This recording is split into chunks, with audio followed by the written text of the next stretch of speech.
Hello. Happy Monday. It's Katie with Katiestories number 58. I had to look it up. I couldn't remember where we were, but it's been over a month and I knew it was time.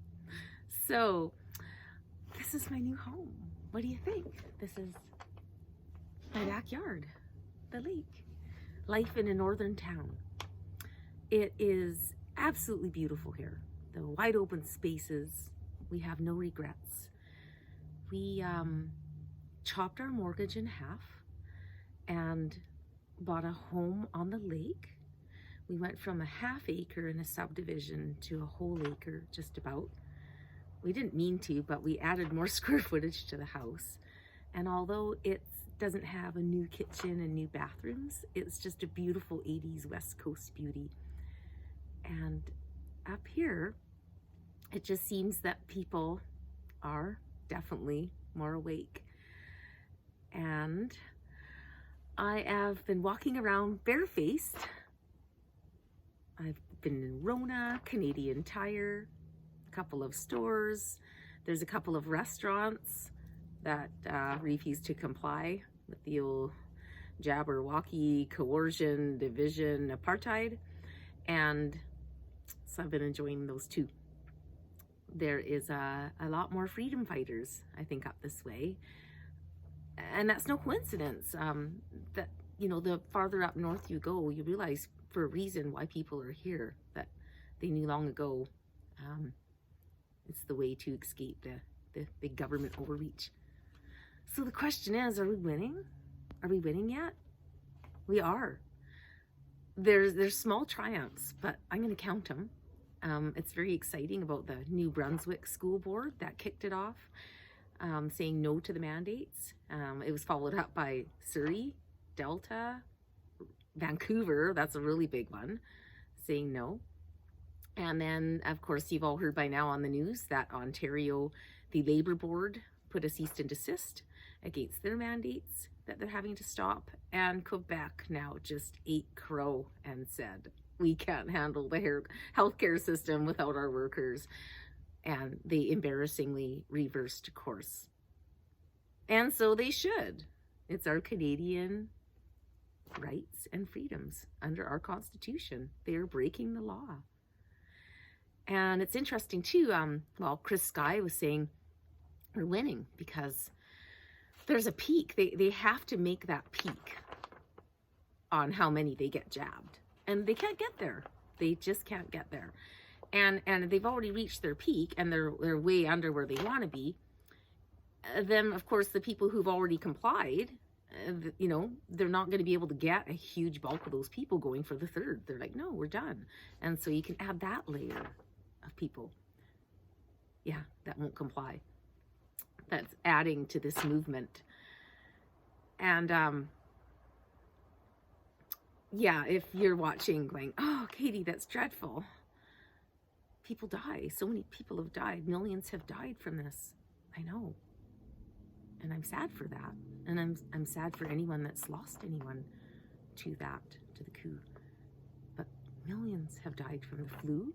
Millions have died from cancer, heart disease, heart attacks, alcohol-related deaths, suicide, overdose, fentanyl. Hello? Do we have a crisis? Nobody's noticing? No, because the coup is... If we had a real pandemic, you wouldn't need to push propaganda all day long. This is propaganda. And trafficking. How many deaths for child trafficking, human trafficking? It's just $1 billion business. They're just, right now in Vancouver, just unearthing the fact that there's been major money laundering going on with taxes, that huge cash payments have been accepted for cash. And you know, there's a law, right, that anything over 10,000 has to be declared so that it's not illegal. And yeah, again, money. If you just shake your head and wonder, well, how could everybody be in on this? It's about money. And you follow the money, and then you follow the stories. You start to watch all of the stories of adverse reactions.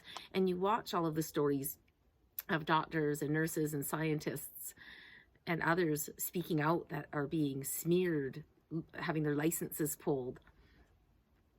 Yeah, get curious, right?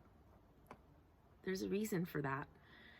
And interesting, down in the States, right? Same with Biden. He just had the federal courts just put a big no on him trying to put the mandate on for big companies with 100 employees or more. So we are winning, but there's corruption to the core in the world. And while there's definitely, you can't just blame one political party, it's a huge leftist thing. Again, I mentioned that in my last story, that, you know, when they got up to rainbows and inclusion and everything, that was all great, but it's really being pushed now into what I feel is kind of an evil side, and depopulation, right? If you can coerce kids and, you know, to feel guilty about who they are, the color of their skin, their gender, who they love, and indoctrinate them to start feeling almost weird or unaccepted if they're white and straight. That wasn't the case just even 5 years ago. So it's really important right now that parents do their parenting and teach your beliefs and values to your children. Down in the States, I watched a really great thing, a clip from The View. And, oh gosh, what's her name now? Constantine? She is, she's in political circles, a beautiful black woman, and she went up against Joy Behar and Whoopi Goldberg. Actually, Whoopi wasn't bad, but Joy, you know, was getting really snitty about the critical race theory down in the States and saying, well, you know, if parents don't like it, then they're just going to have to pull their kids from school. And Constantine comes on and says, well, yeah, they are actually in record numbers. And, you know, just kind of wipe the kind of smirk off Joy's face, like, oh, yes. And then she starts agreeing with her. And it all came down to no 7-year-old needs to know this shit. No child needs to feel ashamed and blame themselves for others not having a fair shake in life. That is what they're trying to teach people, to be activists, to be angry, and to hate their country. And it's the furthest from the truth. There's nowhere like the USA or Canada where people have come from oppression and communism and been able to live their dreams, regardless of color and culture. And if you start watching, if you don't believe me, start watching, start looking for people of color and different cultures that are against this critical race theory, saying it's communist, it's to divide, don't fall for it. That Constantine said her father, they grew up in where they had to go to different entry into the movie theater and coffee shops and the bus. I mean, she grew up in a family part of that. And her dad said, it all stops with you. You decide how far you'll go in life. The issues up for debate is how much of a voice parents should have in their child's school curriculum, especially when it comes to subjects like sex education and critical race theory. I thought they didn't teach critical race theory until they went to like law school or something. That's right. I sure hope not, because I'm not certain 7-year-olds need to learn it. It just sounds crazy to me. So, but the question is, do parents need more influence here, or should they leave the lesson planning to the pros? Well, I was a teacher, and there is a curriculum that teachers follow, and it's studied by supposedly experts. I have a lot of education credits because you learn how to teach and you learn your subject. So you can't really pit that up against a parent who just is annoyed that you're teaching, To Kill a Mockingbird or whatever the curriculum says. You can't have the parents interfering to that extent in the curriculum. But it's nice to hear from them. But if they are adamant and they don't want you to teach what is going to be taught, period, they're going to have to homeschool their kids, because this is not going to wash. Well, they're actually homeschooling them in increasing numbers. And I think that's a signal. First of all, parents ought to be involved in their children's education. Their children are in school 7 hours. That's a very formative period. And I think parents ought to have a say. We used to have parent-teacher conferences. We used to have PTAs. There are lots of ways for parents to be kind of involved, shut Joy up, eh? I come out of an academic institution, and this is something that academics debate. What is the role of race and so forth? And let me be very clear. I grew up in segregated Birmingham, Alabama. I couldn't go to a movie theater or to a restaurant with my parents. I went to segregated schools till we moved to Denver. My parents never thought I was going to grow up in a world without prejudice, but they also told me that's somebody else's problem, not yours. You're going to overcome it, and you are going to be anything you want to be. And that's the message that I think we ought to be sending to kids. One of the worries that I have about the way that we're talking about race is that it either seems so big that somehow white people now have to feel guilty for everything that happened in the past. I don't think that's very productive. Or Black people have to feel disempowered by race. I would like Black kids to be completely empowered, to know that they are beautiful in their Blackness. But in order to do that, I don't have to make white kids feel bad for being white. So somehow this is a conversation that has gone in the wrong direction. Fucking school systems in the States are just, you know, they keep people oppressed. Very poor neighborhoods where they're just not taught a way out, that they're just brainwashed and indoctrinated to thinking that they'll never get ahead. And that's so unfair, and it's so wrong. It's not true. So anyways, where was I? I'm getting a bit off topic. Yeah, so I've been walking around barefaced. And you know what? No one cares. I was scared. I was. And I was inspired by the last Chris Sky event that I was watching, that they're not reaching their peak. And then Rocco Galati just came on with that too, saying that prior to C-19, Canada only had a 10% hesitancy percentage about jabs. This is before this thing came around. Now, Ontario alone is at 30% hesitant. The States is at 50% hesitancy. Pakistan, 1%. He listed a bunch of other countries. I didn't memorize them, but this is not going well. So it made me think about oh, do you hear that? Hi, eagle. That's an eagle, just like right over there. And I watch squirrels and chipmunks playing in the trees. I think more chipmunks. Yeah, it's awesome. Anyways, sorry, where was I with that? I was talking about Rocco, and I was talking about people all over the world. Oh, G26. So the big climate change.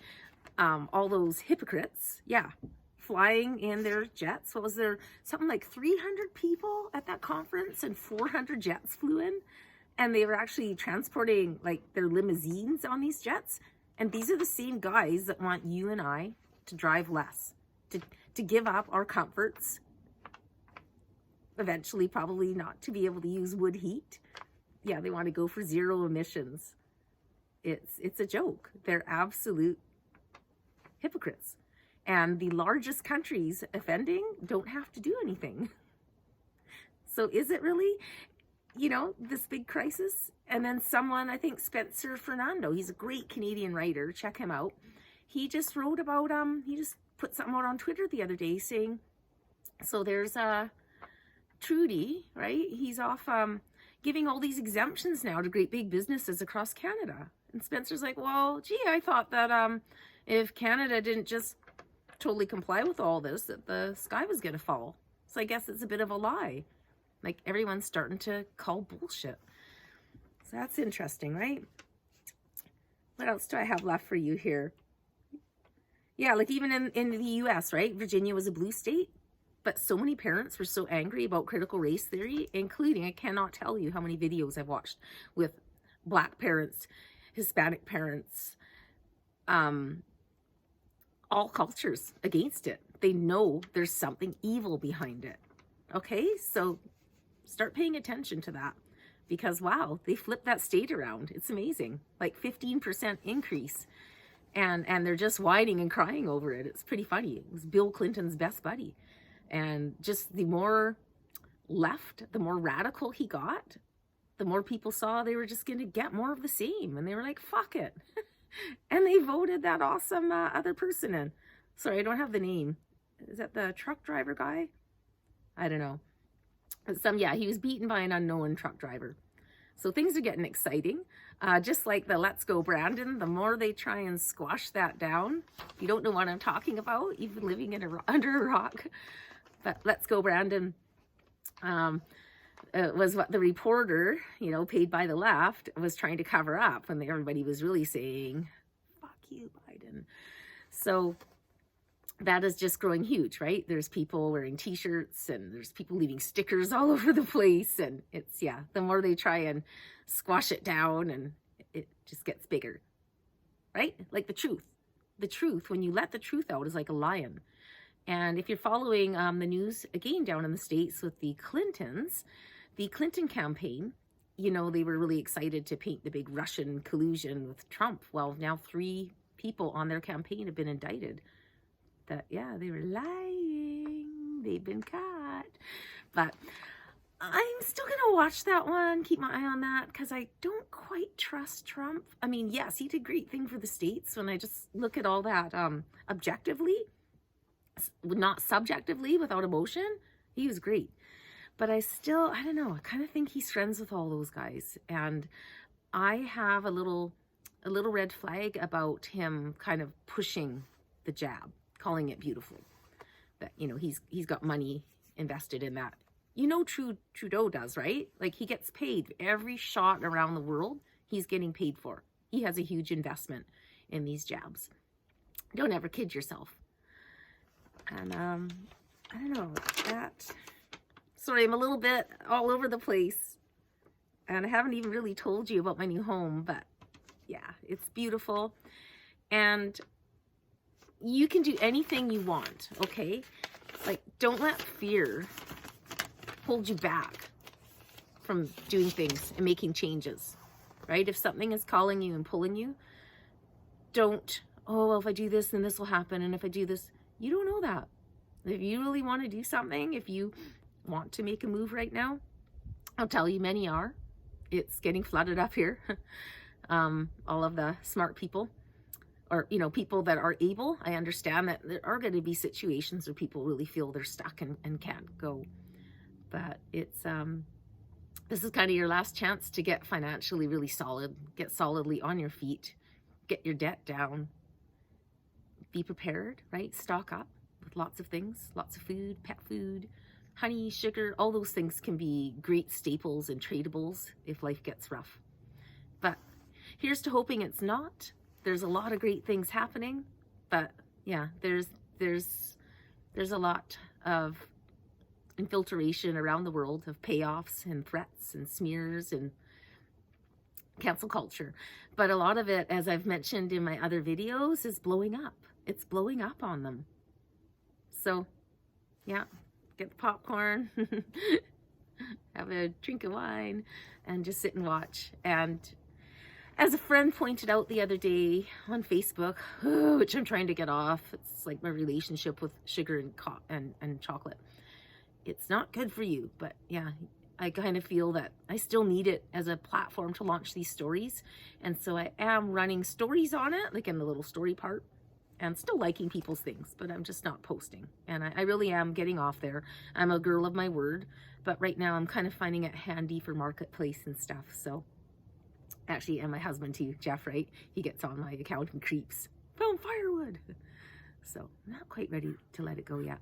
But anyway, just be strong. Love yourself.